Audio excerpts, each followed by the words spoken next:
Damon just texted me to say he's arrived on the island. Hold down the fort while I go meet him, Jimmy. He is the sponsor of today's episode, after all. Too bad I'm making him wait a bit to talk about Reptilicus, though. Anyway, I'll be back in... Miss Perkins! I thought about it. And you were right, Nate. But those blasted influencers were in my earrings, not my glasses. I'm sorry. Karone! I should chase her down, but I have to keep up appearances by doing the show. I'll let Jet Jaguar know to keep Karone safe in the meantime. The board won't let her get away with breaking free of their control. Jimmy and I will definitely be talking with her after the show. We all need each other now, more than ever. The board must be stopped, no matter the cost.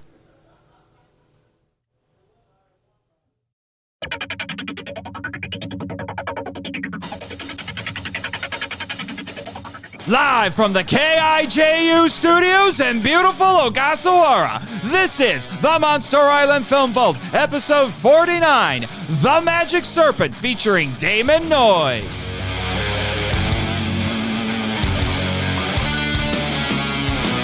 Hello, Kaiju lovers, and welcome to the Monster Island Film Vault, a podcast seeking entertainment and enlightenment through tokusatsu. I am your host, Monster Island's very own film curator, Nate Marchand, and thankfully today we've got my intrepid producer back where he belongs, in the producer booth.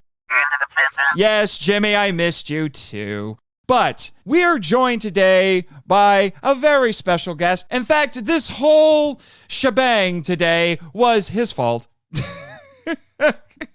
His dang fault, because this is a Patreon-sponsored episode, and with me today is MIFV MAX member and everyone's favorite mailman, Damon. Make some noise! Konnichiwa, peoples. I'm sure you've gotten that joke all the time by this point. It's either that or are you keeping cool or wet enough for you? I'm sorry. It's okay. It's okay. Standard practice. Yeah. And like this time, you get to be on the show. Not only is this your episode, so you're basically in charge at this point. I'm not riffing off Michael this time. It's great. Yeah, and now it's just you and me. I mean, the last time I had you here for Gamera versus Gauss, it was because I needed a replacement. I needed a MST3K lover to come on to replace my previous guest. And I was just sloppy seconds, just sitting around waiting for nothing. Yep. This is how you get discovered. Anyway. Of course. Okay. So, you hear that, agents? Any talent agents out there? I'm waiting to be discovered. Just delivering mail, man. And thank you, Nate. Thank you for not asking where your check was. I get that at the beginning of every month, man. It gets old. I'm sure. But, I mean, I made some jokes in the previous episode about the powers that be. My boss is here paying me, so... yeah. I believe you get paid in shekels. Sometimes it feels like that. Sometimes it's rupees, and I don't mean the Indian currency. I mean the stuff that's in Legend of Zelda. You know, the rupees in there. I mean, they tell me if you want to get paid, you got to go outside with a sword and hack all the clay pots and the bushes to find your money. At least they don't pay you in our eternal gratitude. I'm a little afraid that it's going to become that soon, but but anyway, Damon, since this is your episode, you want to tell the kaiju lovers what we're talking about today? We are talking about the best bad movie in Toei's entire library. Oh God, I'm not even going to attempt my Japanese is so bad. I'm not going to attempt Here, I'll try it. I'll try it for you. It's Kaiju Daikessen. The decisive battle of the giant magic dragon, otherwise known in America as The Magic Serpent. Which is, to be honest, a little bit of an ironic title. It's almost like Lord of the Rings, because the English title is referring to the villain, even though there are other kaiju in this. And it's not kind really of. about him, but Well, that will be later. We're leaving it for the rest of the show because we have a lot of notes on this one, even though most of them are funny. Yeah, I gotta tell you how I got to the island, though. It is a story, and I think Jimmy will really like this. Oh. Okay, I totally understand, but just wait till you hear the story, okay? I was driving to the airport. Our airport's kind of outside town, so out in the field somewhere, and like this weird swirling vortex just opens up and just sucks me right in. Hot dang. I was ripped into an alternate timeline. Oh, no. Still Earth, sort of, but I was right into the middle of a battle between Earth and this alien invading race called the Zentradi. Oh. I don't know if you've heard of them. Oh, boy. Now, I was conscripted to take over for this pilot who's just died. His name was Roy Fokker. I was given a quick course in piloting these, what look like F-14s, but apparently they also transform into mechs, which is, I will not lie, totally cool. Now, I was then thrown completely thrown into a fight, not knowing a thing under this really whiny kid named Rick Hunter. I mean, I could not understand why this guy was in control of us. He was the leader. It was just made no sense at all. Anyway, I don't know how long I was there. It seemed like forever, moving from battle to battle, and even in space. They have this giant battleship thing called Macross, I think is its name. And it just would move us from place to place, just to go wherever we needed to go. But eventually, though, Admiral Global and First Officer Lisa Hayes, they decided to use their Dimension Tide engine, which is it rips apart reality, apparently, to get them where they need to go without crossing the intervening space. And I found myself back here, minus my car. Oh, no. But with a Veritech. Oh. I have my own Veritech now. It was fully functional. And so, PTSD, the horrors of war, but I got a cool mech out of it. Exactly. You and I are right there, man. Right there. Okay. I didn't die and come back. Fine. You're one step ahead of me. Yeah, well, you might want to keep an eye on that thing. Jimmy might steal it for his garage. I am not my producer's keeper, just so you know. It is getting refueled in the garage right now. He's welcome to have a look-see over it after the show. The weapons are not hot. I did take them offline, so no accidents. No accidents. Yeah. I mean, it's basically a giant multi-million-dollar gun. So you got to make sure you unload it when you store it. Obviously. Well, I mean, nations are tense right now, so I'm not unloading it completely. I don't want to. For sure. But we're not a current events podcast. This is true. But yes, the Magic Serpent. All right. Yes. Let's go back to the Magic Serpent because nothing beats getting rid of that sour aftertaste in current events than to go back to the 17th century in Japan when ninjas and magicians and sorcerers and kaiju were everywhere. Yes. It's funny because you and I were watching this today, and I have to confess, I am a little bit upset with myself. You did your due diligence before you came here, and you watched the movie, even though we're supposed to watch it together for the show, which is true. It's tradition on the show. Of course. I have been, ever since you made your sponsorship on MIFV MAX, I decided I must procure this for the vault because for some odd reason it's not there. I then tracked down the couple different editions of it. Unfortunately, a properly done Japanese version did not arrive in time for the vault, so all I had was a horribly cropped pan and scan, been sitting in an ash can for 50 years, DVD copy of the dub version, and I was a little upset. It's tragic what AIT being American International AIP Television, because this went right to television. It didn't even get a production in a movie theater. It went right to TV, which is why the pan and scan. I mean, they brought us so much, albeit not necessarily the best qualities of all the stuff they brought, but this was probably their worst hack job I've ever seen. Oh, yeah. And the company that released it is like Retro Media or something like that. I don't even know if they exist anymore. No, they don't. I went and looked them up last night, and because Retro Media is completely defunct now. Yeah. Even though they have a link saying like, "Hey, come here and check this." The hilarious thing is that it's a double bill DVD with, ironically, the last movie you were here to talk about. I could not believe that when I saw that. Return of the Giant Monsters. Went, wait a minute.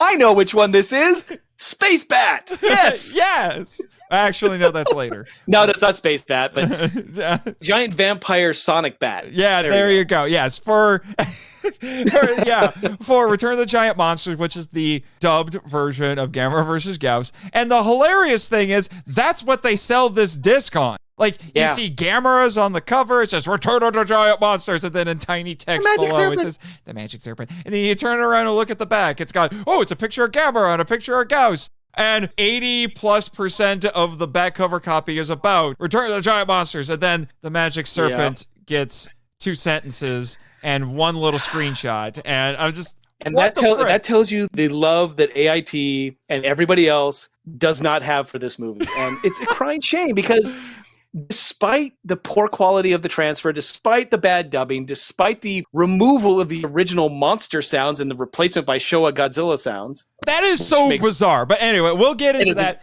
We'll get into that. Despite all that, the Magic Serpent is, I think, in its original form, worthy of at least a good critical watch. You get the real actors' voices. You see the actual performances, obviously. I mean, it's still got the cheesy 1966 paint by numbers magical effects on it, but they were doing their best. It was Toei. What do they know? Yeah, I was going to say, let me run through some basic production information on this, because it's not the most obscure film, but it's obscure enough that I think a lot of people, even in the kaiju fandom, may not know what exactly we're talking about here. The fact that you didn't have it says a lot, though. Yes. Exactly. So, just to give a quick little rundown. So, the story here, in a nutshell, our hero is the son of a lord who is raised by a wizard, and he goes on a quest to avenge the deaths of his parents against the traitors, including a powerful shapeshifter who killed them. It's a great story. Yeah. It's a tale as old as time. Exactly, Jimmy. You just heard him. He's normally not into fantasy films like this, but as he watched this, it started to remind him of something that's very near and dear to his heart, which we'll get into. Always glad to hear from Jimmy on these subjects. Yes. So, as you mentioned, this was made by Toei, which is interesting. Toei is better known for their tokusatsu television shows like your Kamen Riders and your Super Sentais and all that. By the way, shameless plug, everybody go listen to my spin-off podcast with Travis Alexander, The Henshin Men. Henshin Kick! Yeah. Henshin Kick Award. Yes. Anyway, and it was released March 6th, 1966, which I find fascinating because that's the same year as Daimajin, the whole trilogy. There's some other really interesting... It wasn't the year of the Kaiju, which was 1967. But it was close because Ebirah came out in December of 66. And we all know the Frankenstein story of that one. And then 66 was also when we had War of the Gargantuas. So just to kind of put it into perspective here. And keep in mind, Daimajin in particular is important because one of the things that was really popular at the time besides Kaiju was Chanbara, which is samurai films. And I would say this isn't quite a samurai film, but it's certainly trying to fit itself into that trend at the time. I think it goes farther back than the traditional samurai story. It's definitely earlier feudal period. You don't see a lot of honorable warriors in this one. Yeah. There's a lot of talk of ninja. Yes. There's a lot of subversive and discreet warriors happening here. A lot of spies, a lot of people behaving as if, I'm not who I say I am, but you don't know that. Yeah, which we'll get into. So, our cast here includes Hiroki Matsukata as Ikazuki Maru Ogata, a.k.a. Jiraiya, which means Young Thunder, Tomoko Ogawa as Tsunade, Ryotaro Otomo as Orochimaru, and Bin Amatsu as Daijo Yuki. And if any of those character names sound familiar, there are reasons. It was directed by Tetsuya Yamanouchi. It was written by Masaru Igami, based on the story The Tale of Gallant Jiraiya by Moku Ami Kawatake. It was produced by Shigeru Okada and Tadasuke Shinkai, and the music was by Toshiyuki Tsushima. Well, the music that stayed in the movie. Yes. Yeah. Depending on we'll talk about that too. Yeah. Yeah. And as you mentioned, it was released by AIP TV in the United States, but it went straight to TV. It didn't go to theaters. Here's the thing. I looked at a couple different sources, and they gave different years for when it was released in the United States. One said 1968, one said 1970. Yeah. I'm going with 68 because that came from what I think is a slightly more reliable source. I would say 68 too, just basically. It usually takes 2 years to get the dubbing correct. And And speaking of the dubbing, it was dubbed by Titan Productions or Tetra Productions. That's a name that you'll hear floated around a lot in the tokusatsu circles. They did a lot of dubbing. It was directed by Brett Morrison, who himself was a voice actor. Yep. And they did make some edits. Jiraiya in the original version had a training montage during the credits. This was replaced with a backdrop of the titular dragon. Yeah. And then the song Forward Jiraiya was replaced with instrumental music from another part of the movie. And as you hinted at, all the monsters' roars were replaced. And I was wondering, since unfortunately my Japanese copy has not arrived yet, I was wondering if that was in the original because it threw me off hard when I started hearing very familiar roars from very familiar friends. I will even go through it because I made specific notes of this last night. So the dragon, Orochimaru, turns into basically a Chinese dragon. Though it's a water, he also breathes water like antlers. out as a ray. And he has the big antlers. It's a beautifully made kaiju. And it is a man in suit, which you think wouldn't work, and yet it does. It's actually quite good for Toei to actually invest the money in something so elaborate and so beautiful to look at. Now, its original roar is unique to the Japanese movie. When they changed it, they gave it Showa Godzilla's roar and Gaira's chuff. It's just so weird because it's a weird combination. Okay, you keep talking. I'm going to remind myself when War of the Gargantuas was released, because if this was in March... It's subtle, though. He would do the Godzilla roar, and then it would do a Gaira chuff at the end of it. And I replayed it like several times to make sure I was getting... no. Oh, no. Did they steal it? Oh, no. What? This beat it. War the Gargantuas was in July. No. Let's not be thinking of anything nefarious. Wait. This was added later. They stole it from the movie. Yes, they stole it. They stole it from the movie. But wait. Gargantuas didn't get released in the U.S. until 1970. So if this was released in the U.S. in 1968, my brain hurts. But the chuff was still Toho original. Yes. So somehow they must have found the sound file, or they just knew about Japanese movies. They saw the original Japanese. Maybe we want that sound. Maybe somebody in the dub was friends with the right people. I know. I try not to look too deeply into this thing because it does, like you said, it makes my brain hurt. Okay, it's a giant eagle, but let's be honest. We all know it's Giant Condor's very first film appearance. It beats out what we thought was his first appearance in Toho's Ebirah Horror of the Deep in December of 66. Yep. This was March of 66. Here it is, that giant marionette bird. Yeah, this was Daikondoro being discovered. Exactly. This is his commercial. This is his first commercial. He was slumming it a little bit, and then he managed to audition for Toei. But his first appearance, he gets a good hit on the dragon, cuts it, and just bleeds. Oh my gosh. Like a fountain. That was the weirdest thing about these credits. It's like, did you intentionally... Okay, I get it. You want a freeze frame on the dragon for the credits. Right. Did you intentionally pick the part where he's splurting blood? It's like, guys. Yeah, boys. You like the bleeding dragon? Here's the bleeding dragon. And in the original Japanese defense, you didn't ever see that. So we don't have to worry until it actually happened. So we never knew it was coming. Yeah. Now, its sound effect was normally an actual bird call. And I'm assuming it's some kind of hawk, because I couldn't quite track it down to what it was. Probably just some sound file that they found. Too much time in my Veritech kind of scrambled my brains. but they replaced it with Mothra's chirp. That is the weirdest one. And when I was watching it and I heard the bird sounding like Mothra, my brain could not process this. It's a good thing Jessica was not in the same room with me. She would have lost her mind. It was a good thing I had to stop and just process it for a while. It's like, Mothra deserves so much better than this. Why? Why would you do this to her? And it's also a good thing that the twins were not visiting Mothra this week, because I think they might have been a little offended. And we also have to know they might have directed their ire at the wrong beings, and that would have been to their detriment. We don't want the last thing we need them to do is to send Mothra to Japan to ransack Toei. Exactly. They're having enough trouble as it is. Yes.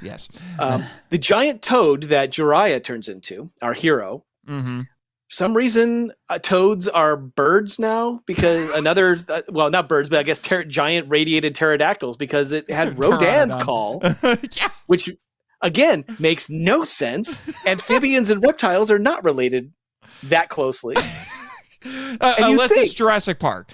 But it's a giant toad. You'd think it would go roar. No. You know what the toad should have said? Budweiser. This was 1966. Budweiser's campaign wasn't quite there yet. That wasn't until 1984. But it would have been glorious. It would have been interesting, at least. We could always redub it. I mean, that's not the problem. I'm up for a fan dub of the Magic Serpent. Are you? We could do better than AIP did. That's for damn sure. Oh, there's a funny project for us. But interestingly enough, we hinted, we kind of lampooned a little bit, but the whole condor taking a chunk out of the Orochi's scalp there and having that fountain of blood, I think it predates all the bloodletting in Toho. It does. Toho Showa era. It does. And it was egregious amounts of blood. And, I can only assume that they knew that head wounds. This was also the same year as Gamera versus Barugan, when they started the excessive gore tradition. That's right.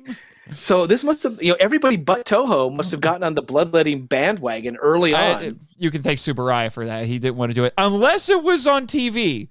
I know. Ultra 7 can decapitate all the monsters he wants. But he'll even cut one of their throats and get a fountain of blood from the stump. I mean, I've been rewatching the Ultra series, and it's mostly a clean cut, and you have like this flat red surface, so it's not quite super fountains of blood going off yet. Not like anime. Where even a nosebleed, gets rid of 12 pints of blood, which only happens when you see a pretty girl. But anyway, I have to bring this up because when I saw this scene, I actually wrote down in my notes, it's Lord of the Rings, except the eagles did come. Because that's the joke. Everyone keeps saying Lord of the Rings is over in 10 minutes if you just have the eagles show up. And then I've heard some very interesting defenses about how no. Well, here's the thing.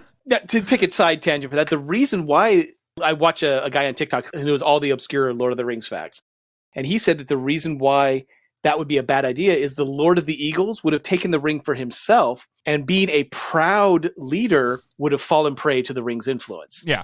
And that would have been terrifying. Yes. Anybody out there who thinks, why didn't the eagle show up at the beginning? You get your wish in the magic serpent. I hope you're happy. That's right. It happens right at the beginning and it happens again at the end. So happy endings all around. Yay. Anyway, so... but then, did you know they actually, I don't know if you knew about this, did you know that they actually changed the spider? Yeah. Except the spider is a little bit more obscure, at least according to Wikizilla. It's supposed to be Kyla? I'm not sure how to pronounce it, but it's an ultra kaiju. Really? Yeah. Okay, that I did not know. I know that it predated Toho's version of, like, Kumonga. Yeah, some people think that this spider inspired it because it shot the webbing out of its mouth rather than its abdomen. And okay, there's another note I have about this. Oh, good Lord. At least when Toho did webbing, they used a completely toxic fiberglass shooting substance, and it made it look actually like webbing. Mm-hmm. What do they do here, Toei? Cutting corners, foam. Shaving foam. Completely unbelievable. It's shaving foam. Did the dragon have a little bit of hair? Maybe he needed a shave. Well, he did have little chin whiskers, but those could be tendrils and not chin whiskers. But yeah, I mean, Chinese dragons tend to be rather furry. So Yes. it's possible he needed to shave. Yeah. I mean, Ghidorah had a little bit of hair. I mean, Well, he's a space dragon. They have different rules. well, yes, I understand, but magic serpent. But So where do we want to go with it? Do we want to begin at the beginning and not stop until we come to the end and just kind of riff on little bits? Or my notes are actually in chronological order for the movie. The Japanese version, I was mostly concerned with seeing it for the very first time, so I kept very little notes, and I was more interested in the differences that I had remembered from the American version. Yeah, and I also have notes about the source material, which we can save until we can either do now or we can save until after we have finished talking about the movie. It's up to you. This is your show. Let's do that as an informational dump at the end, because I also went down that rabbit hole, and I'm really, as a lover of 19th century literature, I really want the 43-volume set of the source material. It would be interesting if it was actually translated. There's an assignment for you, Jimmy. See if the tale of gallant Jiraiya has ever been translated. That would be fantastic. Get right on that, Jimmy. Hey, calm down, man. Be nice. Be nice. He's paying your bills this week. And I would have asked Gary, but he's no longer with us, Jimmy. Yeah, so as a favor to Gary, could you please at least hunt something down? Hashtag for Gary. Hashtag for Gary. Okay. Well, let's go in order then. Let's start with the beginning and see where that leads us, because I have some interesting notes too. Yeah, I've got a handful. We've already... another movie that this actually started reminding me of, especially at the beginning. I think we talked about this a little bit off the air before we got started, but the first probably 10 minutes or so really reminds me of Die Machine. And I mentioned it came out the same year. And I said the same thing in my notes, like opening sequence, opening of Die Machine, except you don't know that the Shogun has a child until the wife, as she's dying, says, "Oh, and protect Ikurugi, whatever his name is." Yeah. I only know him as Jiraiya because it's an easier name to remember. It is an easier name to remember. Ikazuchi. Ikazuchi. Protect Ikazuchi, and then she dies. It's like, who the hell is Ikazuchi? Oh, it's the kid. Yeah. Okay. Yes. It's not boy and a girl. It's just the one kid. But still, it said Daimajin all over this, and it's like, someone's been kyping from other studios. What the hell's going on here? Yes, but another movie that this reminded me of, but it's kind of I feel bad calling it this, but it's kind of the poor man's version of it. The Three Treasures. I tried not to let that affect me at all. To the point where I almost want a crossover. I kind of want a crossover with Jiraiya and Yamato Takeru. That would be really cool. I'm just saying. They're both heroes. They are, and although I have a feeling Yamato Takeru... Well, no, it wasn't Yamato Takeru who, in the original movie anyway, who killed Orochi, but... Well, here, I could write you the prospectus for this. You have them two meet, one being a sorcerer, one being basically a holy warrior, and they have a misunderstanding, and they have to fight like all superheroes do. Yes, and then realize, wait a minute, there's a bad guy laughing on a cliff over us. He wants us to... Wait, that's the bad guy who told me to kill you. No, that's the bad guy who told me to kill you. Let's be friends now. Let's kill him. And by the way, he turns into a giant serpent. Unless he's got 8 more heads, I'm not worried. I mean, this is going to be too easy for me. Why don't you just do your thing first and I'll clean up? It's like, oh, wait, you turn into a frog? Oh. Oh, yeah. Oh, crap. Well, this got a little more interesting. Anyway, but yeah, so it's kind of a poor man's Three Treasures to me in a lot of ways. It's shorter, and it's wackier for sure because Three Treasures took itself very seriously. And I was starting to notice very early on because, again, don't have the Japanese version yet, but we got saddled with the horrible dub version, and there are points where the dub audio is just so poorly preserved in this version. I have to agree. I was like, are they actually speaking Japanese? Because this audio sounds terrible. Well, now, Jiraiya, I'm giving this to the dub actor. The dub actor did what he could with what he had. In the original Japanese, the actor who played Jiraiya was very staid, reserved as a period piece. You're not supposed to show a lot of emotion in your voice. That note did not translate over to the dub because he shows so much authenticity, Western authenticity and emotion in his death, especially after the death of his mentor. Okay, we need to talk about Japanese Gandalf. Yeah, Japanese Gandalf. Yes. Because that's what he is. He's Japanese Gandalf. This is actually a character who is not in the original folktale. We did a little bit because this is based on a Japanese folktale, which inspired that series of novels. But this is also, we're kind of jumping ahead again to some fun facts. But it's almost impossible not to. I mean, yeah, because and it's important for this. This is not the only adaptation of this, as we'll talk a little bit more about it later. Right. But the old man is not from the original folktale. He is actually from a kabuki theater adaptation of this story. Because kabuki loves their old mystic men. Yes, because in the original folktale, Jiraiya was trained by a frog spirit. Hence why he turns into a giant toad. Yes. Well, toad spirit, I should say. It's a toad spirit. Yeah. Yeah, except even in the Japanese version, the subtitles calls it a frog. Yeah. And I think that the word for frog and toad is the same in Japanese. I'm not sure. I'd have to do more research. But anyway, we got this guy here, and it is at this point, and Jimmy can vouch for this because you saw him. He tapped me on the shoulder, and he's like, "Do you realize how much this reminds me of Star Wars?" And which at that point he's like, he perked up a little bit. He's like, "I'm not normally into these, but this is Star Wars." And according to some of the research I looked at, George Lucas hasn't necessarily come out and said this, but there are people who have been theorizing for a long time that this must have had he had to have inspired at least a little bit of Star Wars. He had to have seen it. We know he has credited the Hidden Fortress, however, as the primary source material the Kurosawa for film. Star Wars. But there are too many little bits and pieces of this.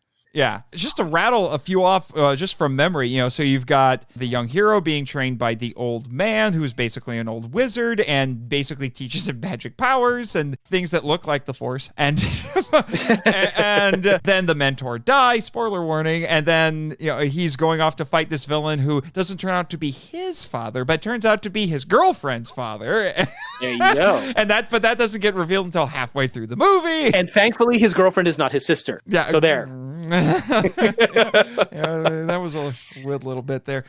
Although they left part of Tsunade's story out of this, which is that in the folktale, in the source material, I should say, she was trained to use slug magic or snail magic, depending on the translation, which they left out. And at one point, they actually were going to have her in this film. They were going to have her turn into a slug. They were going to do a slug instead of the spider. I would have loved to have seen their attempt in 1966 to bring that kind of kaiju to life, because they really haven't been able to do slime well. Or slime monster. There was a slug kaiju in an episode of Ultra Q, and some Ultra series have had some slug kaiju in them. And there is the one Demiking, but that was much later. Which is a dream, but nonetheless they actually made the attempt. So yeah. But it's very interesting when you look at this and you think about Star Wars. The thing that I started to notice, this is the English major in me coming out. Of course. This actually is, the story structure in this is weirdly Western. It's very Campbellian, very hero's journey, hence why it reminds all of us who watch it a lot of Star Wars, because that was... Right. Star Wars is the Campbellian hero's journey. It is pure undiluted. It was copy paste. I mean, George Lucas didn't even try to hide the fact that he was just going, this guy, okay. Yeah, but that's what this is. So in a lot of ways, it's a little bit countercultural to the Japanese, because they tend to tell stories very differently compared to... And it's very straightforward for a Japanese movie. I mean, there's none of that obscure, obtuse kind of side stuff that happens usually, especially in a period piece. Yes. Where you have a lot of things going on. This is really, really straightforward. It's like it's one of those bad video games where you're on a rail. Yes. And you can't deviate from the main story at all. Yeah. So, we talked a bit about Japanese Gandalf. And then my next note was that when you start to get into the actual action sequences in this, you start to realize, this was definitely made by Toei, because it's bombastic and over the top. You can definitely see how this eventually led to Kamen Rider and Super Sentai and Power Rangers. I'm gonna defend the movie on this part, because I've seen the Japanese version. This, and especially with regards to the makeup of all the hero character and the villain characters, it is obviously taking its cues from kabuki theater, which Mhm. is in itself a very bombastic and showy kind of theater. I have seen several kabuki performances. I love that type of theater. It's stylistic, and in here you see some of that too, especially during some of the fight sequences, some of the stylism. But the makeup, especially if it's not got that big red lines, it doesn't have the big heavy black, but these guys do have eyebrows for days. Yes. It's all about the eyebrows. Everybody male has Yes. eyebrows, and everybody's eyebrows are different and unique to that person. It's great. I love it. And if I was into actual makeup effects, I could do a whole paper just on the eyebrows of what was going on. Eyeliner was another big thing. Mhm. Everybody had very thick eyeliner underneath their eyes to make them pop. And there was a definite line down the males, again, hero and villain characters primarily, a line along the side of the jaw where you could see where the pancake makeup stopped. Mhm. And I'm thinking that is also a leftover from kabuki, where everybody is painted white to their jawline. So Yes. I'm gonna give them a pass on the bombastic. No, I don't bring it up as a standards. negative. I actually enjoyed it. And again, there was no doubt in your mind who was who and who was the bad guy. And Yes. this was very much like a morality play. You knew it was like, oh, bad guy, start hissing. Yes. Exactly. Good And guy, start which- clapping. Yeah, yeah. And then we come to, and I just couldn't not do this again, the English major in me coming out. Although, why didn't they do this again? At this point, the movie kind of becomes this long sequence of ridiculous things that happen in a scene, but then don't happen again. So they're all very imaginative, but they're barely glued together. You know, like that glue is barely holding everything together into a cohesive whole. Because Well, it's then because we get our hero's first fight scene, and he goes up against a pair of ninjas, because you start your movie with ninjas, you're off to a great start. All we need now are talking trees, and we've got the perfect story. By the way, I wrote that book. Anyway, and that's a long Shameless plug.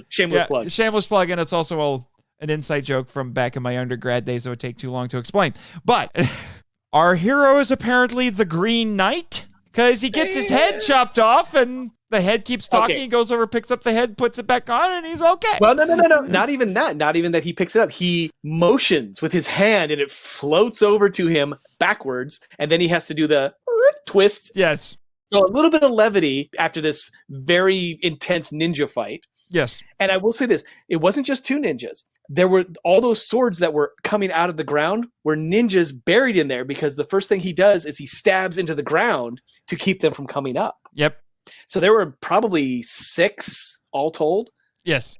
So I'm impressed. I'm wondering why they didn't come out of the ground when he hit the ground in the first place. Kind of defeats the purpose of surprise, but okay, maybe they couldn't quite breathe well and they were husbanding their energy. But Yeah, something like that. And it's at this point you start to realize this is definitely taking some inspiration. Whether I don't see a lot of movies from Hong Kong from the 60s. It's the 70s when people started paying attention. But this definitely, at this point, starts to have a very Hong Kong action movie sort of a feel to it. There was wire fu going on all over the place. They had the reverse photography when he used the rope around the ninja against the tree, which was really well done. I mean, I knew to look for it, but the guy didn't make any specific movements that would show that this was being done in reverse. So kudos to Toei for actually making me believe that for once. And then we find out that our wizard is also a ninja master, because why not? And even Tsunade talked about Jiraiya going on a hero's journey. Tsunade kind of goes on a bit of a hero's journey as well. And one aspect that she has as part of the hero's journey, the original folktale, the source material talks about this more with Jiraiya, but in the movie, because part of the hero's journey is the hero goes off and acquires either new knowledge or a new weapon that allows him to defeat his foe. In the case of Tsunade, she's given a hairpin that can summon a spider. But only once. But if she does it twice, it turns on her. And I just think it's interesting. So she's given this hairpin, which is a very distinctly feminine thing. She's going on a heroine's journey, basically. She's also given it by her grandmother, who is a powerful hedge witch. I would say hedge witch. She's not, I don't think she's formally trained, but she definitely knows a thing or two because she's friends with Japanese Gandalf. Yeah. Senso Dojin. Now, the one thought that I had when that happened, when they come over the hill and see it and say, oh, no, he's dead. Sorry about that. I've been so long since I'd met him and since I'd seen him. And darn, I'm too late. He's dead. Apparently, in this part of rural Japan, all extremely old people are hermit magicians. These are the only two old people we see. Literally the only two old, and both of them are powerful magicians. And the only reason we know that the old woman, and I'm going to call her, for want of a better term, Japanese Yoda, because she had that same feel. So Japanese Yoda gives her granddaughter the pin, tells her about it, says, go to this town. This is where your father was the last time I heard. He's a horrible person. You're not going to find what you want. Yes. He's not going to satisfy you. Yeah, because that's her quest. She's trying to find her father. I see that you are not going to be dissuaded. However, I'm giving you this protection. Go with my blessing. The granddaughter leaves, and then this Japanese Yoda starts cackling, and then starts like going down into the earth with this little mist coming up from. And did we know she was a magician before this? Did we know she had magic? Did we know that she could meld with a mountain? This is incredibly powerful magic. We should have known, because if she knew Japanese Gandalf, then clearly they were high school sweethearts or something. That's why she was disappointed, because he's like, oh, he's dead now. I'm thinking it's more like every 10 years they hook up. They exchange spells. They have a tea ceremony. Remember, this is old school. Old school. Yeah, it's like ships passing in the night. Yeah. Just, oh, look, I was coming down the mountain anyway. Thought I'd stop in. Oh, you have tea set out for me. How sweet. Yes, how sweet. By the way, here's how you can meld your body with a mountain using mist. Yeah, it's like, oh, I've been trying to figure that one out for years. Well, it's very simple. You just have to cackle madly. Anyway, and then I could be completely reading into this, because this movie doesn't really care all that much for historical accuracy. This is very much a fairy tale. Oh, yes. But the villains have rifles, which tells me that this has to take place around the same time as Daimajin, because they had rifles in there as well. And rifles were Western weapons. They were not introduced to Japan until the Europeans came in the 1600s. But they were much, much more primitive. They were the old-style flintlock that had the burning rope at the top of them. Mm-hmm. Very primitive. But yeah, so we're talking 1700s maybe? Probably. Is when the Portuguese kind of landed there by accident. Yes. And the Portuguese were actually, they didn't proselytize, they didn't try and change things up, so they were more accepted into Japanese culture. Yes, if you want to hear more about this, folks, go back and listen to my Daimajin episodes. But that's my theory, because I'm like, if they have this, must be why. And interestingly, it's only the bad guys who have it, which could be seen, as I said in the Daimajin episodes, could be seen as dishonorable. And, these are the weapons of foreigners, and then our heroes are the more traditional Japanese. Well, not just that, but the gunpowder weapon specifically, was seen as the death knell of the samurai. Yes. And, the honorable combatant, even though samurai weren't technically very honorable, much like the knights of the Middle Ages were not the bastion of truth, justice, and the European way. So, yeah, I can see why having the bad guys use flintlocks would be a powerful message to the Japanese that, oh, right, okay, they did away with the samurai. They're bad. Yes. Because we love the samurai. They're near and dear to our heart in the 1960s. Yes. And then we randomly get ghosts, because why not? We got everything else in this movie. Well, that was Jiraiya's illusion to kind of warn, what was it? Oh, Yuki Daijo. That was to warn him, we're coming for you. Mm-hmm. You've been cursed now. Mm-hmm. Now, granted, we didn't see Otaku's wife. I think it's not Otaku. What's his name? Jiraiya's dad. Can't remember his name. I can't remember his name now off of the top of my head. It was him, of course, in the ceremonial headdress of giving that lion's aspect instead of, making more threatening. But his wife wasn't there. It was just a bunch of warriors on horses. And the ghosts show up, the illusion of the ghosts show up, and it turns black and white. Oh, yes. That was, I was reading Galbraith. I was reading Galbraith's book. Galbraith is a big fan of this movie. Even the dub version, he was very fond of it. And he talked about how he loved the fact that it switched to black and white in that scene. Unfortunately, the quality of the DVD is so poor, I didn't quite register with me that it went to black and white. So it gradually happens because the thunder and lightning goes, and then it slowly fades into black and white. And if you've never seen it before, you're going, what the hell's going on? And then the ghosts show up. It's like, oh, that's awesome. And you're thinking maybe this is another little magical aspect of the world, but no. It turns out it's Jiraiya playing fast and loose with his magic. Yeah. His ninja magic. Yeah, he can basically do anything. The Ninja Clone Jutsu. There you go, Naruto fans. A little preview of things to come. But it's not really that anyway. And there was also at this point, as I was listening to the dub and I was paying attention to the characters' names, like, oh, wait, there are reasons why these character names sound familiar. And that's why the pronunciations of these names, I suddenly realized, are completely wrong. I mean, they say Jiraiya once, but I think Jiraiya is only said once or twice. He says it himself, too. Yes. He's standing on top of the hut and says, I am Jiraiya. It's like, where did that come from? That's not who you told us you were. Yeah, and then they were like, oh, you gave yourself a new name. And then it calls him the Ikazuki Maru the rest of the time. But no, they say Orochimaru completely wrong. They say it like dirty, dirty Americans who don't know what they're saying. They don't even try to say Orochi. It's Oraki. It's Oraki Maru. Yeah. And I'm like, that is wrong. No. That is so wrong. Oh, it was bad. Once I realized they were saying it horribly wrong, it hurt. Yeah.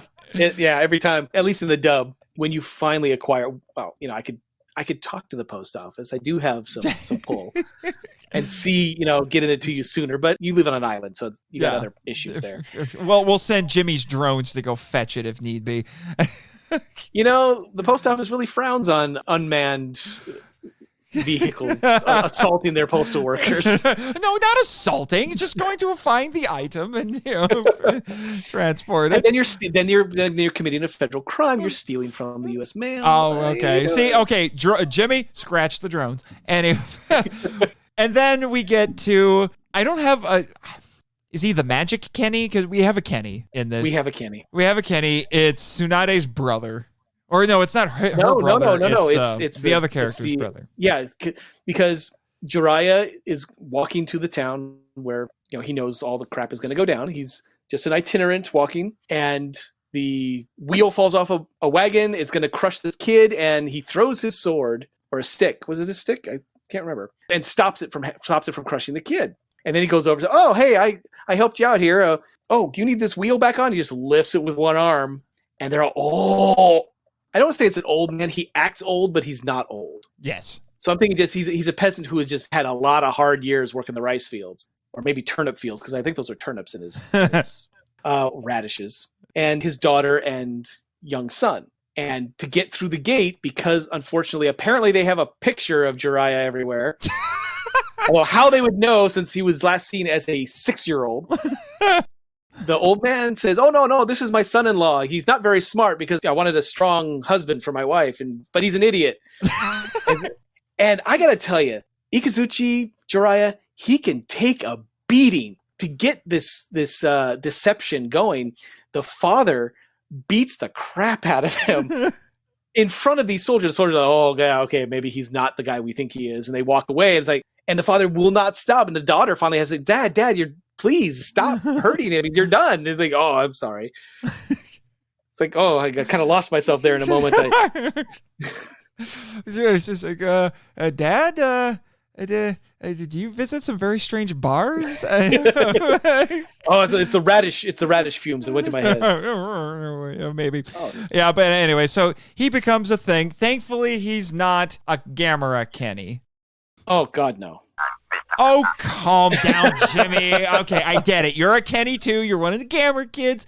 Get over it. Okay. Maybe you're like the one exception. Admittedly, you and Masao were kind of the only exceptions. You actually did things and were proactive in your movie, and you were slightly less annoying. But well, Jimmy, just take a lesson from my childhood, which is you take the good, you take the bad, you take them both, and there you have Japanese movies. Yes. So, and then we get to what I think, honestly, might be my favorite scene in the whole movie, despite the fact that you can literally see the strings, even in the poor quality DVD that we have. And that is, there is a point where, I'm not kidding you folks, our hero fights doors. I'm sorry. I am going to defend this scene. No, it's my favorite scene in the whole movie. Oh, it's so like left of center. It's a weird choice to make. The reality is that they are ninjas who are quote unquote invisible, and they are doing something with the doors in this place where Jiraiya is sleeping. But holy crap, it is handled so well. These doors flying of their own volition. They all stand up and start circling around him fast, and he's looking. He's not seeing anybody. Yeah, and that was surreal and kind of eerie. It really only kind of starts to break when you when they start flying at him, and then they don't frame the shot so you can't see the strings. That's when it kind of comes apart a little bit. But before that, I'm like, holy crap, this is weird. It was for 1966. What's behind door number 1? Your death. Monty Hall, what do we have for our fabulous Jiraiya? Well, we have a series of ninjas who are going to be using these doors. And again, for 1966, the level of special effects, and they did an over-the-head shot. They did a side shot. They did an interior shot from inside the spinning doors. I know it's all camera trickery, but I fell for it. I'm in theater. I know this stuff. Yes. And yet, at the same token, I'm looking at this going, this is probably the best special effects of the entire movie. That and the Kaiju, I would say, are definitely the best. I mean, the non-Kaiju stuff. This is the best tokusatsu part of this movie. Yeah, and like I said, it's memorable. It's certainly memorable because it's just so weird. But is it actually needed? No, not at all. And that's why it's brilliant. It's not needed. There's no reason for it. Whoever the special effects coordinator just decided, hey, I want to do this thing. The director's like, we don't have time for that. No, trust me. It's the centerpiece. You're going to love it. Yeah. Just come to the studio and watch it. All right, okay. And it's like, holy crap, keep this in. Yes. This is fantastic. Definitely. And they're twirling his mustache, thinking of all the money he's going to get for his door scene. Yes. And then this is at the point where we're about halfway through the movie where we get the Tsunade, I am your father scene. Oh, God. And then she gets put in a pickle. And I will say, from a screenwriting perspective, this was actually really good. This is a great conflict where she finds her father. That has been her quest in this movie. I found my father. He's the bad guy. And now he wants me to kill the man that I have conveniently fallen in love with in my journey because he is his enemy. Well, I'm in a pickle. I mean, it sets up a great moral quandary. Again, this is why I think this movie, should get more love than it does. I feel like if there were more things like that in this, I think it could have elevated it to the point where it would have been remembered as more than a camp classic. There is one other character who does have a similar quandary, and it's Morobe, the head henchman of Orochimaru. He comes across when 5 other ninja or 5 other bad guy, I guess, were spreading rumors about Jiraiya coming, or Ikazuchi's coming. I love that. Like they're one of their main weapons is gossip. That is so gossip. It's so weird, and yet it's to draw Ikazuchi in so that Orochi can kill him. And I like that. It's different. It's not let's go out and seek and kill him. He says, no, let's do a whisper campaign and get him to come in. Get people excited about seeing him. Yeah. So that they'll point him out to us. Yeah. If this movie took place now, they would just be, going on Twitter and saying nasty things about him. So they're all outside this little shrine. They're conspiring, saying, "Hey, we've done this. We're waiting for him to come up." And then they hear a noise inside the shrine, and it's Tsunade, who is asleep there because she's traveling on foot by herself. And they immediately assume that she overheard everything, and so they're going to kill her. Right before they do, Morobe shows up. He's obviously their boss. He says, no, let me deal with her. You go back and do what you guys were doing. I'll handle this. They say, yeah, right, boss. Okay, yeah. They're not very smart. Morobe, obviously a gifted actor because he had very little to work with, and he's kind of hangdog's like, oh, were they going to hurt you? And she said, oh, please don't. No. I'll walk with you. Oh, thank you, sir. Thank you. And he gets her whole story from her on the walk back to town. Mm-hmm. Very smart. Does the helpful traveler bit, finds this out, tells his boss eventually, she and Ikazuchi, there's a thing there. So you might want to take care of that. She's not going to want to kill him, but you got to make her do it. Mm-hmm. And he's always there. And yet he has that tragic backstory too, that comes out at the moment when they could kill him. could kill Ikazuchi. And he says, you know, my daughter was killed also, and that you remind me of my daughter. And so that's why I can't let you go through with this. Mm-hmm. And it also helped that that Magic Kenny started crying out because he was hurt at this point. He starts crying out, calling out for Ikazuchi in his sleep at that point. She's like, I can't do it. I can't do it. And then you find out that Orochimaru had a backup plan. In this long cycle of revenge, he had some ninjas stationed there. By the way, I just want to point out, as violent a movie as this is, that it's all remarkably bloodless, except for the dragon. Except for the dragon. Except for the dragon. That's really strange. They all get, well, I mean, even in the beginning sequence, the cuts that Yuki Daijo did to the Shogun and his wife, there was a little bit of blood, but not the great arterial sprays that we're all used to seeing. So it's just really strange. And then Jiraiya wakes up, he fights the ninjas, and everyone starts doing their thing, and they're like, oh, we need to deceive Orochimaru when he comes back and everything. And then they realize they should have double tapped the ninja. Because I'm not quite dead yet, and then he pops out of the grate where they threw his body. He's like, they're lying, and then he dies. Yeah. Now, I want to point out something about the dubbing for Orochimaru. The original actor, of course, is a very deep baritone, very gruff, beautiful, beautiful voice in the original Japanese. The voice actor that they got to dub him needs a lozenge. So bad. I swear, he is a bargain basement Christian Bale, and it just did not do a thing for me. It's like, I'm not afraid of you. You can put on a bat costume, I still wouldn't be afraid of you, dude. What's going on, man? Just a little tea with honey. This is all you need. Swear to me, Jiraiya. My parents are dead. It wasn't even that. I mean, God, if it was at least had that much emotion in it, it would be interesting. But okay. Yeah. Then I completely do it. It would be more like, swear to me. I mean, just catapulting to the end of the movie. Yeah, that's it's like, basically me. It's basically me doing my bad Captain Gordon impersonation on karaoke night here at King Caesar's Palace. So, thank you for getting rid of the last person that was keeping me from taking total control of the country. Yes. And now my notes kind of, a lot of this is stuff we've already talked about, so we'll skip ahead a little bit to the big kaiju-tastic finale where Orochimaru turns back into the dragon. So you get the kaiju at the beginning, and then you wait the whole movie, and then you get the kaiju again at the end. And then Jiraiya turns it. Well, it's not the only time he turns into a frog, but he turns into a frog. Got a big old horn and everything on it. Horn right on the nose, and the horns, which I've never understood. Yes. right out of its tuchus, there are like 8 spikes coming out, pointing backwards. I'm thinking, are there actual toads in Japan? Do they actually look like this? Because that's horrifying. Well, I guess that means he's a horny toad. I was hoping you would have gone for the. I was hoping for the rim shot, Jimmy, but okay. Okay. Well, we're moving on here. But I think it's a little bit ironic that we have you mentioned before, we have a water-spitting dragon and we have a fire-breathing toad, because why not? So we got a little bit of a reversal there, and at this point in Tokusatsu, especially once you get to the 70s Ultra series, every monster breathes fire because...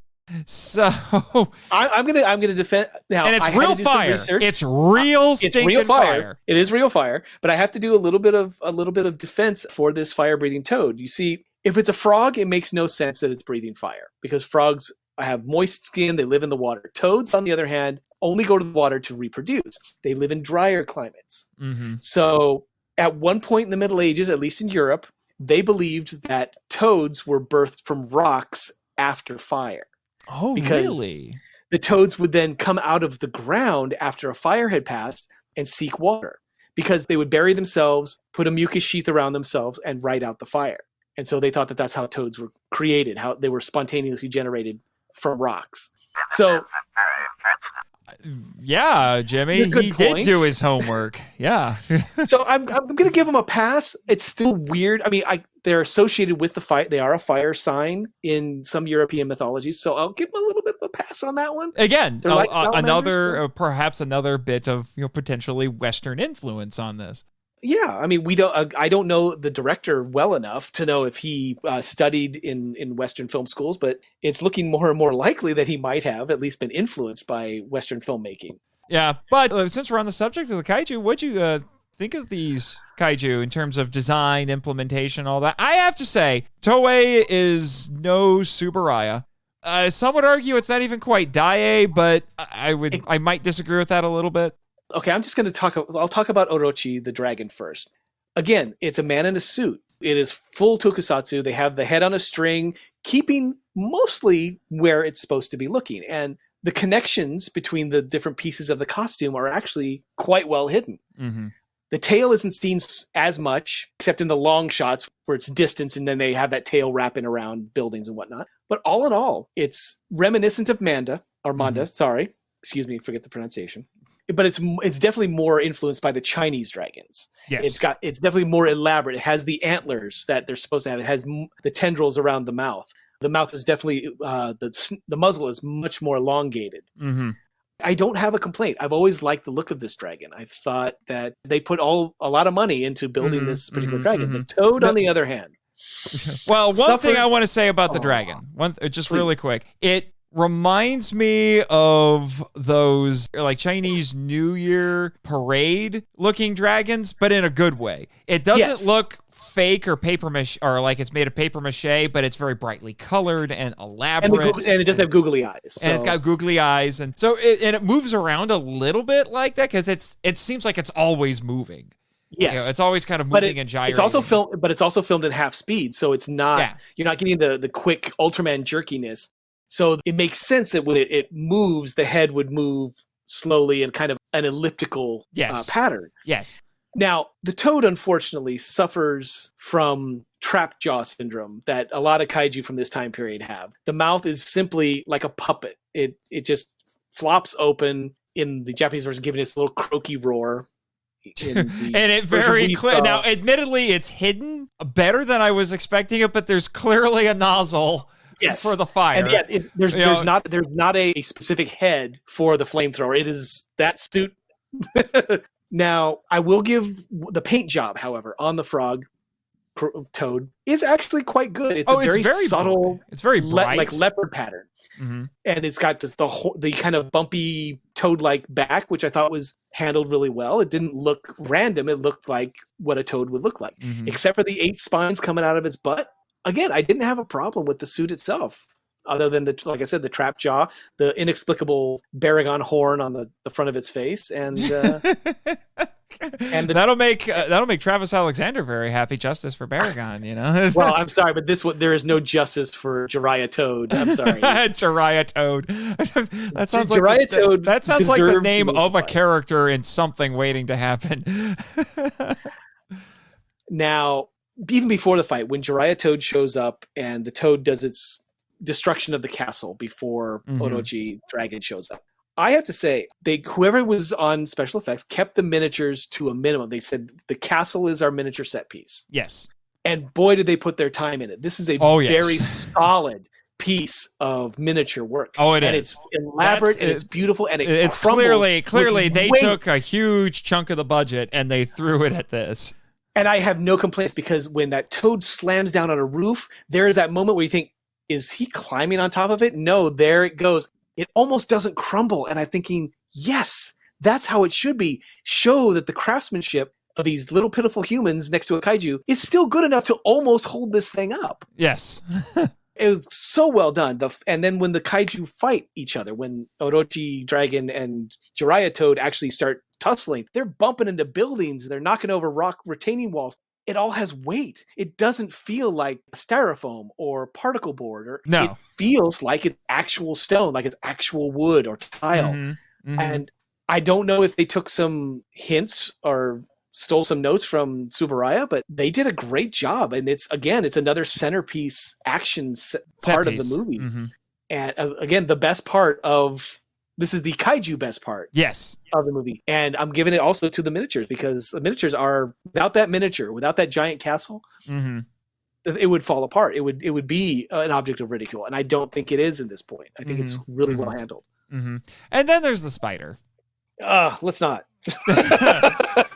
I'm going to be very Yeah, okay. brief about the spider. The spider's barely in it, and the spider barely does anything. It basically floats in. It's a Deus Ex Machina. And then it sprays the shaving cream.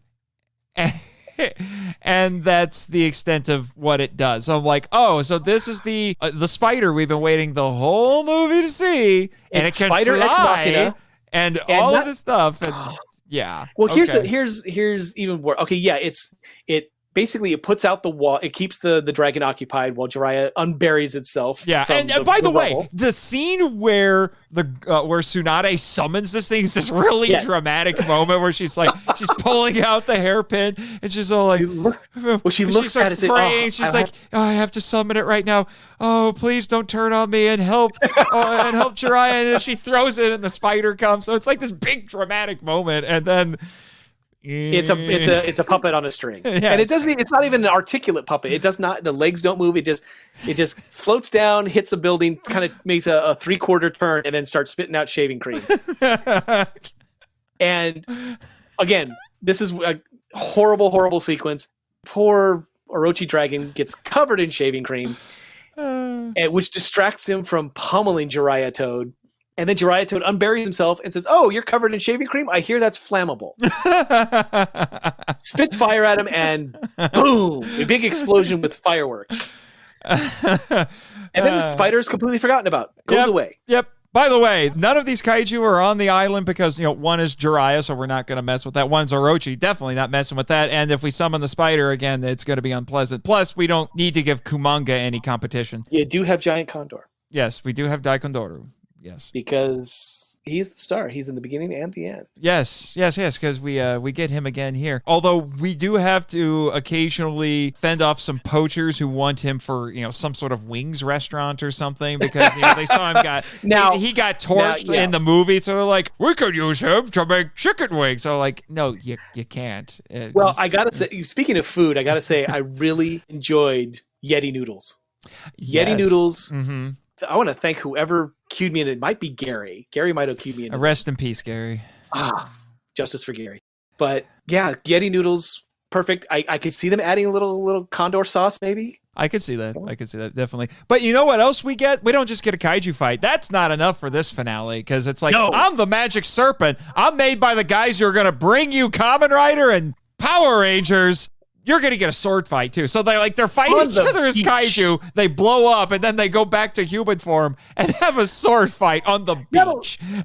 Not just go back to human form. They are two little balls of light go, and there is a sound effect that sounds like maybe like a slide whistle.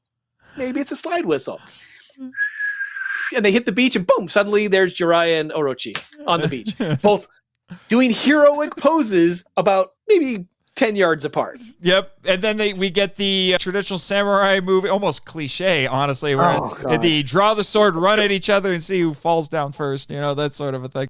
They do it twice, and it was a second pass that Jiraiya finally gets him. And there's a moment where you think maybe he's still going to fight because he's still holding a sword, but he's also holding his guts in as he's wandering in the surf. Poor Orochi just could not handle it. He falls back into the surf. And apparently, evil sorcerers, when they die, much like the Wizard of Oz, they melt.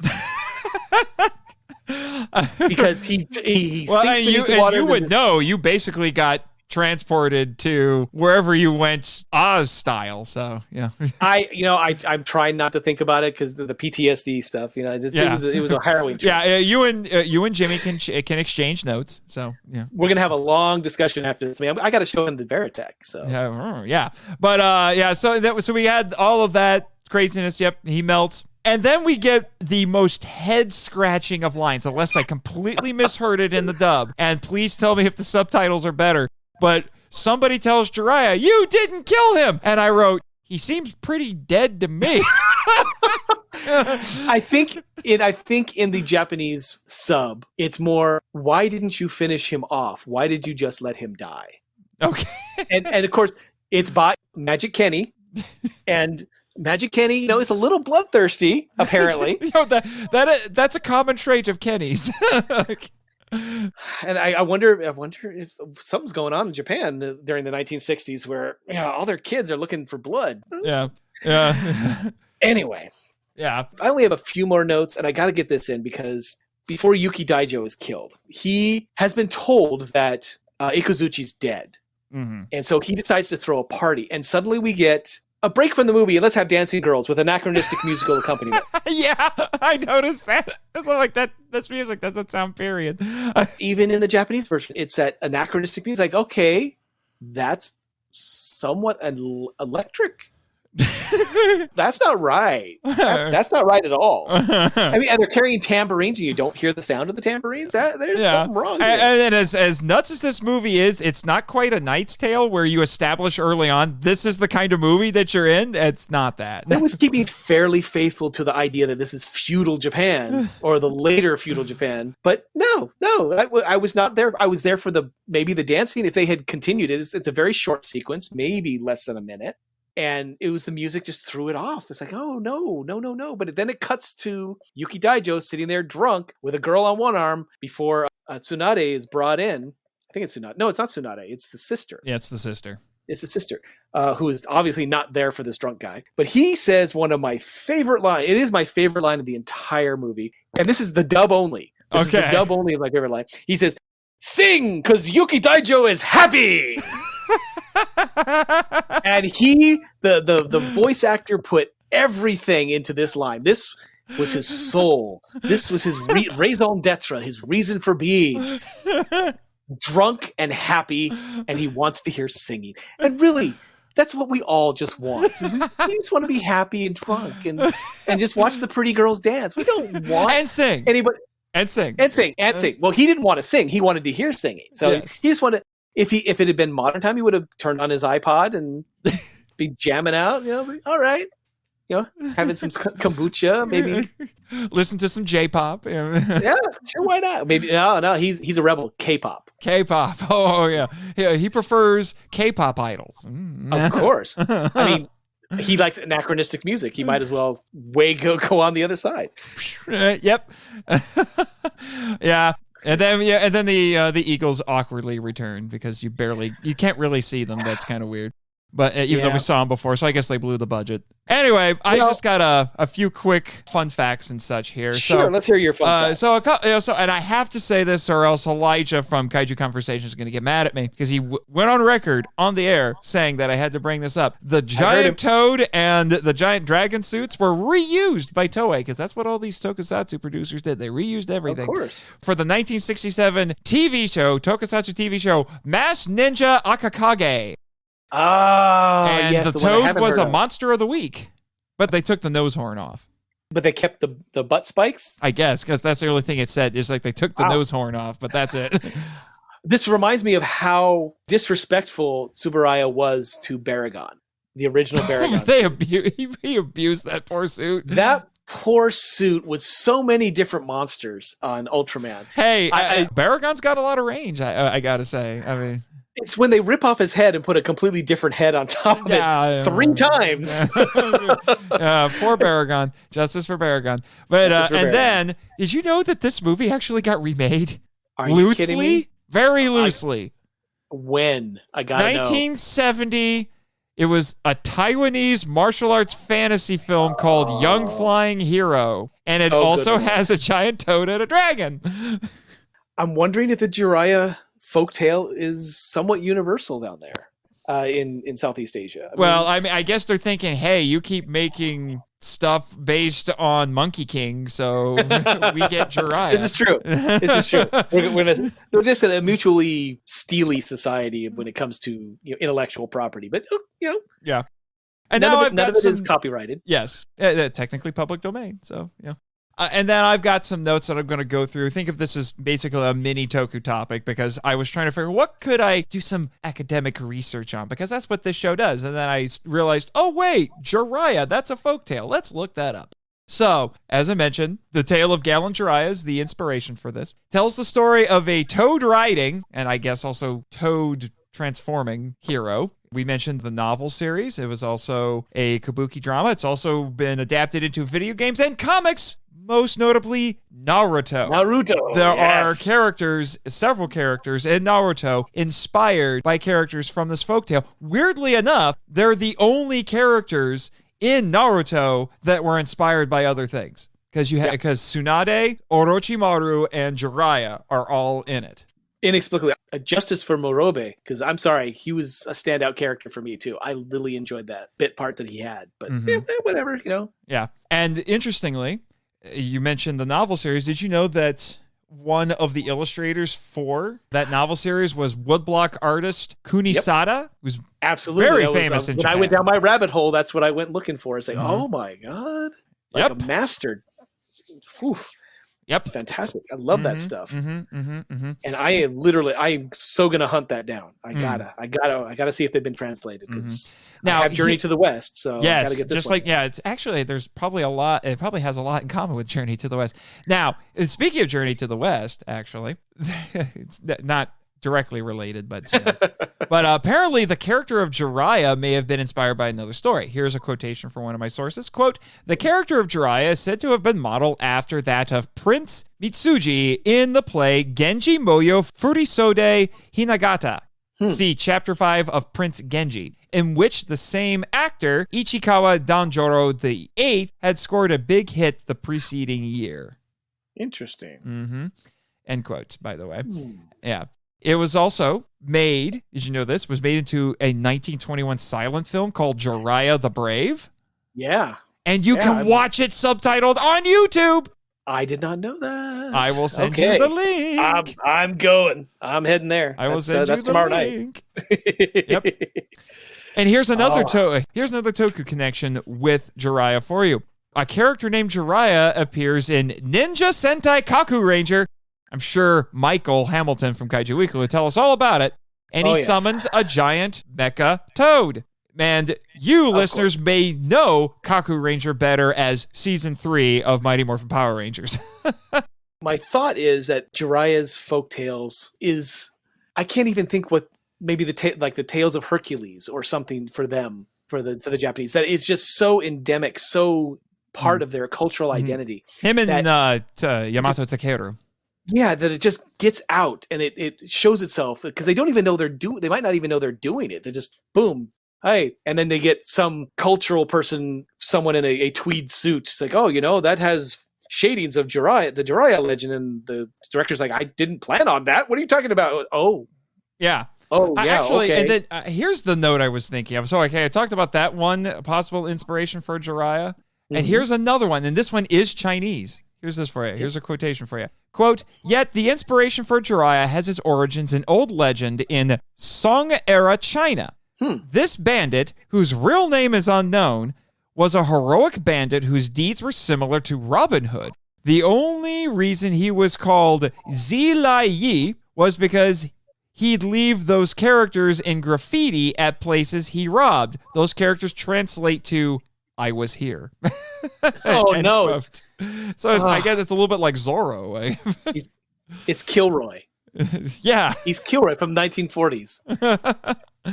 Oh, dear. And it predated Kilroy. Amazing. I thought Kilroy was unique, but no, not anymore. Now it's like everything else, like bureaucracy, it all goes back to China. Yep. Thank you, China. Then, I did when I actually read what the original folktale was like, and I read a synopsis of the Kabuki play as well, and they're both a little bit different than this movie.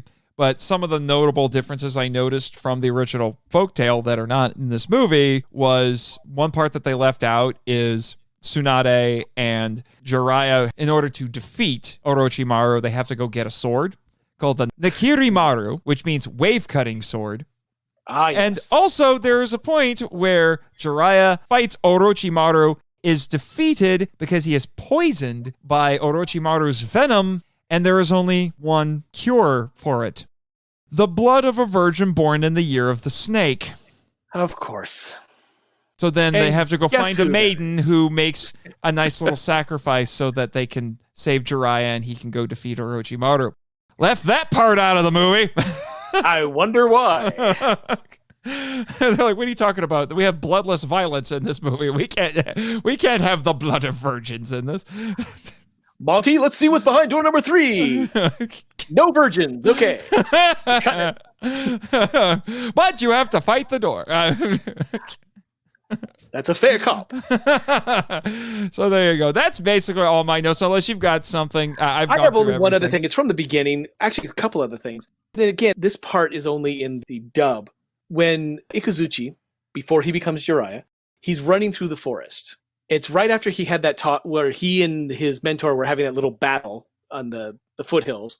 And, Japanese Gandalf sends him away because you go do your thing. And he's running through the forest for no apparent reason. There's no music. There is a huff, huff, huff, huff, huff, huff, huff. Literally just like that. Huff, huff, huff, huff, huff, as he's running. And then it cuts out long before the ninjas attack him. No reason for it there. Just inexplicable. And it's obviously the actor for Jiraiya doing it. And I don't understand why. It's ridiculous. But, okay, it's obviously they didn't have a lot of respect for the source material, but that's fine. That's fine. However, there is one bit that is in both movies, and it reminded me of one of my favorite movies from 1987, where Jiraiya has just finished killing the ninjas, and there's someone behind him, and he tackles them, and they roll down the side of a mountain together. And it turns out it's Tsunade, the girl. Oh, and the only reason he knows it's a girl is because he has his hand on her breast. Now, this scene is almost exactly, except she didn't push him, from Princess Bride. Yes, I had that note. I skipped that note. I wrote in my notes. As you wish. If we were doing an MST3K of this, if we were doing a parody of it, we would be doing that joke. I would so do it. I mean, granted, they both fall down. They both tumbling together, so it is slightly different. It's slightly different. I don't care. It's basically the same thing. But it was still it was sweet. I loved it. And the one bit of, it's 1966, not a lot of fan service can go into something like this, but it's a close-up of his hand on the outside of her kimono. I was like, oh, and he immediately just goes, oh, you're a woman, you're not a ninja. As if ninja can't be women. They can be, hedge witch sorceresses who live in the mountains, but they can't be ninjas, right? Okay. Yeah, ninjas are a boys' club, didn't you know? Apparently. But how, it would be so much better if it was a woman, because nobody expects a woman to gank you in the back. Just like nobody expects the Spanish Inquisition. Now, there's also a cinematography bit I want to do. Granted, for the most part, the cinematography is pretty bland. It's pretty just, put a camera there and leave it. It must have been his day off. And they got like his assistant, Taki. Taki came in and said, you know what I want to do? Jiraiya is unconscious due to the poison that Tsunade gave him. He's lying on the floor. I want to show her conflict, but I also want to see his face. So we're going to lay him on a piece of glass, and I'm going to shoot through it, up through it. Oh, yeah. It's beautiful. It's like they had these great ideas. That cinematography, that little bit where he's shooting up through a piece of glass as Jiraiya is lying on it, and she is having this moral conflict of, do I kill him now? I can't. I love him, but my dad said to do it because he's a bad guy. I don't know. What am I gonna do? I'm suddenly talking like I'm from Jersey. I don't know. I can't do it. That's how much of a quandary she's in. She was fighting with herself, but the cinematography was beautiful, and they do it again, but not as effectively. Yeah. Then, of course, the door sequence, which is before that, and then, of course, the Kaiju Castle battle, which was fantastic. Yeah. I think this would be unless you really have some other things you want to talk about, I think a good place to end is, even if you watch the dub version of this that, looks ugly on whatever, on that DVD, but this is a movie that has moments of brilliance, and you find yourself wishing that those moments of brilliance were the entire movie, because if the whole movie had been like those moments of brilliance, this would be in the pantheon of classic Japanese films. I will not argue with you. It had so much promise. If a studio, had the money and the talent and the consistent talent, let's put it that way, the consistent talent to actually mine the whole Jiraiya folktale for the good relevant bits and then put it all together into a nice 2-hour movie, it would probably be one of the best things ever. Mm-hmm. Obviously, your capper is the kaiju fight at the end, but there's so much going on that could have elevated this movie. Yeah, and I don't normally advocate for such things like this, but I would be totally cool with a remake of The Magic Serpent. I mean, Toei's got the money and the resources now. They could do it. Why not? Remake The Magic Serpent. Have fun with that. I mean, at least we won't get, Orochi's totally believable flying cloud. Or the magic circle that encircles Daijo's men in the village, or the really bad zappy special effects that Jiraiya used. I mean, there's some, as I was trying to say, Jimmy beat me to it. There's some very bizarre force powers in this that. But yes, I'm glad you at least appreciated the bits that. Oh, I did. I walked away from this liking it more than I thought. And now I really want to see the Japanese version, because I've seen clips of the Japanese version and it looks so much better in widescreen. And it's on a cleaned up print, and so the kaiju battle from a distance as the brother and sister are on the beach in widescreen. It's absolutely gorgeous. The framing is perfect. Yeah, it's a camera on a mount, and you just kind of take the picture of it. But as a single shot, it's absolutely gorgeous. Yeah. So get on it, Toei. Remake this movie. Chop chop. Well, now that we have made our demands known to Toei, because I'm sure they're listening. They're always listening. Everybody listens to this show. I'm just saying. But you know who else listens to the show? Oh, this little guy right here who left us a review on iTunes. Now, I have to say, I had to go digging for this one a little bit, because I have learned over the last year or so that iTunes, or Apple Podcasts, whatever you want to call it, by any other name. Smells like Bio Latte. Yes. Bio Latte. But little shout out to Alyssa Goji Geek there. She just did a video about that where she said that. But anyway, it's region locked. So I can only see the reviews that are in a particular country, wherever that may be. I should probably invest in a VPN, so I can switch it around and still find it. But I got what? It just allows you to, shake your fist to the sky and says, "Damn you, poisoned apple!" Yes, that. But anyway, so I actually got a hold of one of your fellow MIFV MAX members, Chris Cooke, host of the One Cross Radio podcast. And I said, hey, can you screenshot this for me? I think it's from Canada. And he did, send it to me. So now I am sharing it. And I love the username. It's Hoblin Goblin. Awesome. And I discovered a little bit by accident going on Instagram that this is Nicholas Blackler. Woohoo! Way to go! Who apparently has been diving headlong into MIFV more recently. He's been an avid listener of Kaiju Weekly, and I know he listens to Henshin Men, and I guess he's taken the plunge on MIFV. And oh, good Lord. Get out while you can, man. It's a rabbit hole. Well, I've got a little bit of an idea of where he is. If he's been listening from the beginning, he's almost caught up now. But here's his little review. Never before have I listened to a kaiju-related podcast that goes so in-depth with each film/television show they review. This isn't just a podcast about giant monster films, but a podcast about the culture and history about said film. The amount of research that goes into each episode is evident from the start, not only by the host Nathan, but by the guests he brings on as well. Oh, I think he's talking about you, Damon. Oh, that's sweet. Every time I listen to an episode, I walk away not only knowing more, but also having the ability to think about certain subjects that would not cross my mind otherwise, like the Japanese branch of the Boy Scouts. Oh yes, Jimmy, he's talking about your favorite episode of the year of Gamera. Gamera versus Virus, when we had JR and G-Man without talking about Jimmy's adventures as a Boy Scout. Yeah, I'm sure that could fill a book. Oh, really? The rest of your time in the Japanese Boy Scouts was a heck of a lot more boring other than helping Gamera save the world? Yeah, gotcha. Gotcha, man. Anyway, he finishes his Really? Thank you. I'll be here all week. And then he concludes his review saying, all in all, this podcast is a must for all kaiju fans.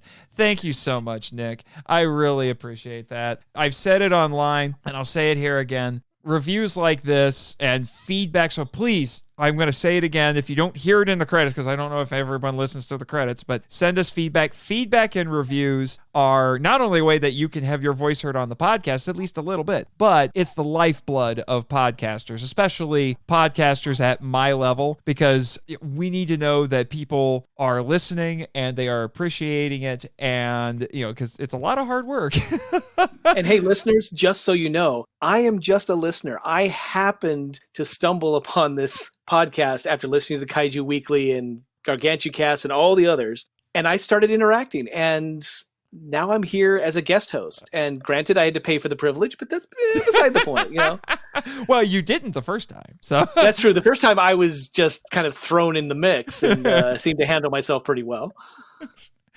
Yeah, crazy things can happen. You never know. A lot of things I hadn't planned happened in this podcast, and I'm very, very happy that they did, because as much as this podcast is my brainchild, as much as I want to take the credit for making this, a lot of things that I never would have thought of, but listeners and other podcasters brought to the table have actually helped make this show what it is, and I can't thank Nicholas Blackler or you or everybody else enough for that. Well, you're welcome. I mean, more than welcome, because I hate waiting 2 weeks for each episode. I understand. I understand. You're a little spoiled with Kaiju Weekly, but the level of intensity. Well, I'm a binger, because as a mailman, I'm out there for 6 hours at a shot, and hearing a podcast over and over, one after the other is really nice. And I was able to binge Kaiju Cast, the first, the granddaddy of them all, and I binged their entire thing before they started plugging other people, or other people started showing up. And then Kaiju Weekly, Monsters vs. Men, Giant Monster Messages, and they start coming out of the woodwork. And then you were there, and you had the unique, the word is conceit, but that's not what it means. Yeah. It's not like conceited, but the conceit of this world you've built around yourself, which is fascinating. Yes. And as an actor, that drew me right into it, and I binged everything you had, and then I said, wait a minute, there's no more? Why not? How come I have to wait now? This isn't fair. Hence the dangers of binging. Yeah. Sometimes being able to savor it one episode at a time as it comes out is... I can't even blame COVID culture. I was doing this back in the 80s. Well, anyway, now we get to come to a very fun part of the show. So it's quickly becoming one of my favorites, and that is the Patreon shout-outs.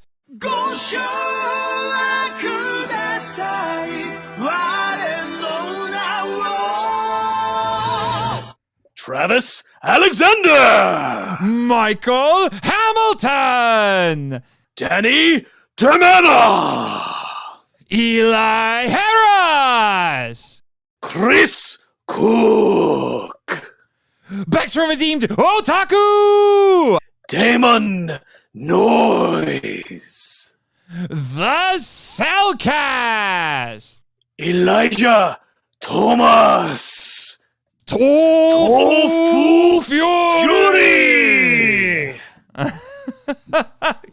That is officially my favorite patron name.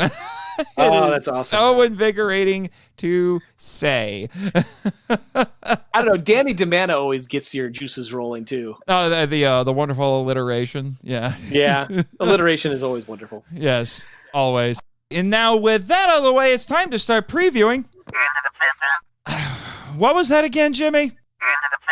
The board's on the phone. They want me to read a memo. Not interested right now. Anyway, our next couple of episodes. Next episode will be episode 50. Yes, episode 50 and MIFV's second anniversary. Woo! Yay! What are we covering? Let's just say it will be a momentous occasion with a momentous movie. I'm going to keep it a little close to the vest right now because I want to surprise the lot of you. But I'm on pins and needles already. I need to know. Well, hopefully it'll be like laying on one of those nail beds. So as long as you spread it out a little bit, you'll be okay. Surface area. Okay, got it. Surface area. You'll be fine. Totally fine. Anyway, and then after that, the year of Gamera continues, and I am excited. Oh my gosh, am I excited, because we finally got to the good stuff after all the things that I endured. Dude, I survived Super Monster. All right? Yes, you did. I earned this. I earned the Heisei trilogy after everything. Well, I'm glad that I could give you a palate cleanser with the Magic Serpent. I seriously thought you would feel the same way that you felt about Super Monster. No, this was tremendously entertaining. But, it's not hard to be better than Super Monster. Yeah.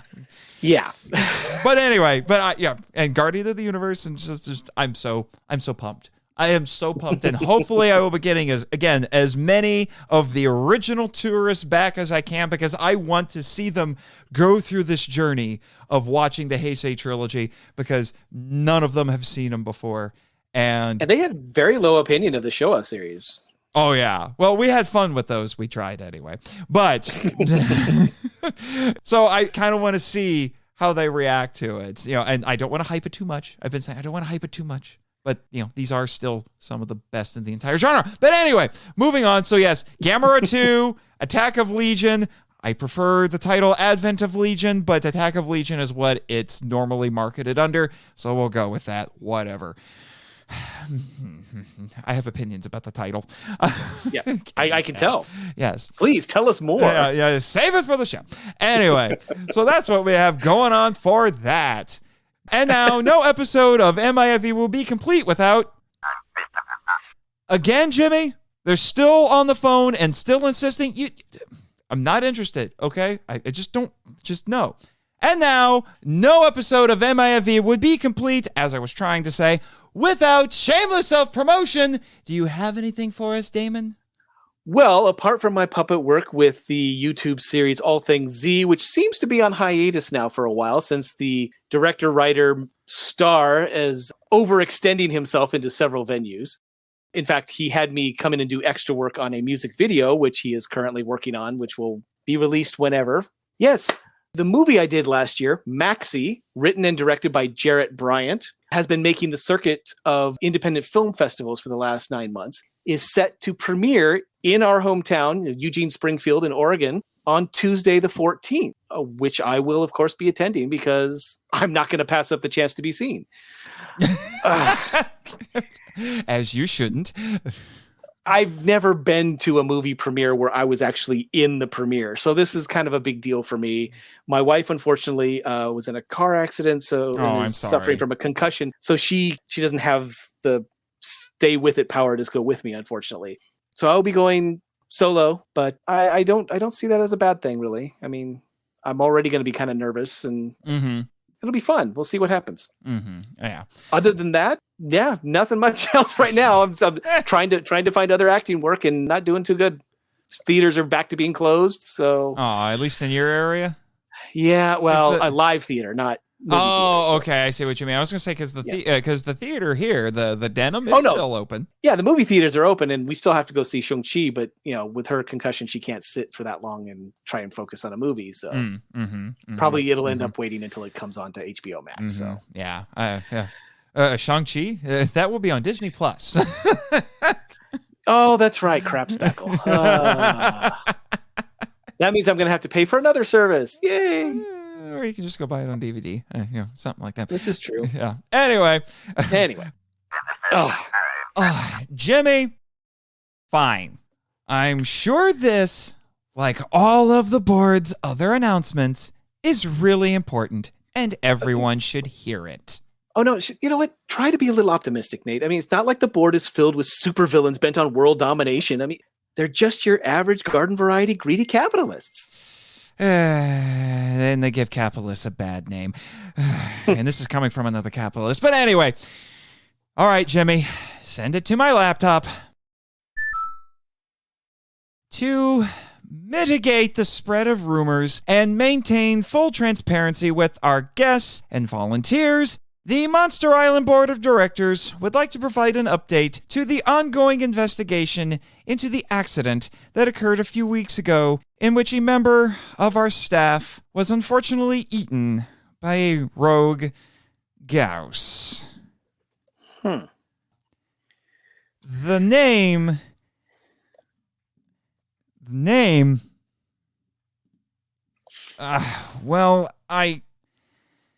This is. Look, it can't be that bad. You know how many ridiculous government mandates I have to deal with as a mail carrier? I'd rather wrestle Reptilicus. Speaking of which, when are we going to cover that movie finally? It's okay. I just need a sec because it's a doozy. So, kaiju lovers, the board says the name of the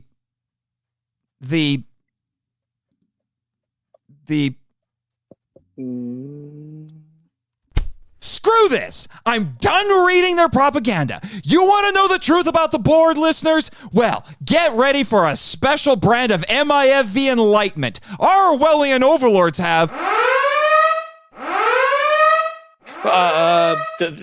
You made them angry, and I don't think you're going to like them when they're angry.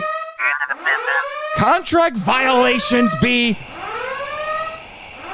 Gas? Not again! Again? Oops, exit stage right! Sorry, listeners. Sayonara! Sayonara!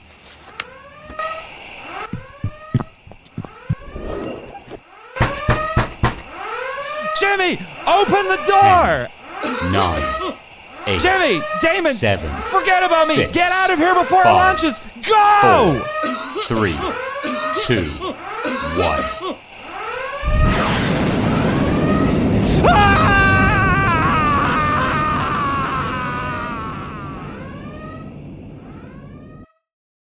Thank you for listening to the Monster Island Film Vault, a podcast produced and hosted by Nathan Marchand. If you enjoy the show and want to join the discussion, we'd love to hear from you. So email us at feedback@monsterislandfilmvault.com. Your message could be read on a future episode of the show. Our website is monsterislandfilmvault.com. Follow us on Facebook and Instagram at Monster Island Film Vault, and on Twitter, where our handle is at The Monster Isla 1.